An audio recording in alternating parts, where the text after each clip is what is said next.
les femmes sont assez sujettes, beaucoup plus sujettes que les hommes, aux infections urinaires. Les infections urinaires, c'est ce qu'on appelle dans le langage populaire les cystites, les infections de la vessie. En général, le germe est un colibacille. Il porte le doux nom d'Escherichia coli. C'est un germe intestinal, en fait, qui, pour des raisons X, Y, Z, eh bien, a réussi à pénétrer un endroit où il est interdit de séjour, c'est-à-dire la vessie. Dès lors, qu'est-ce qui se passe?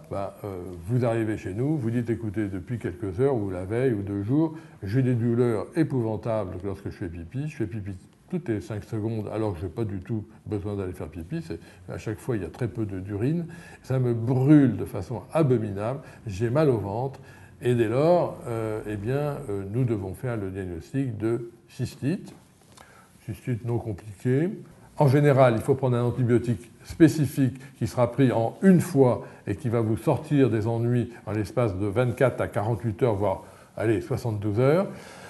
Dans quelques cas, l'infection est déjà plus importante et nous devons faire la différence entre la cystite simple non compliquée et le risque de pyélonéphrite. La pyélonéphrite, c'est lorsque l'infection gagne plus haut et va se diriger vers les reins. Et là, évidemment, je dirais que les traitements sont différents et les précautions que nous avons à prendre sont différentes. Mais enfin, en général, lorsque vous avez une cystite, ce n'est pas la première fois, vous en connaissez les symptômes et vous pourriez même, à la limite, téléphoner à votre médecin pour dire « Écoutez, j'ai de nouveau les mêmes symptômes, envoyez-moi l'antibiotique que vous m'avez donné la dernière fois ». Et c'est en général ce que nous faisons.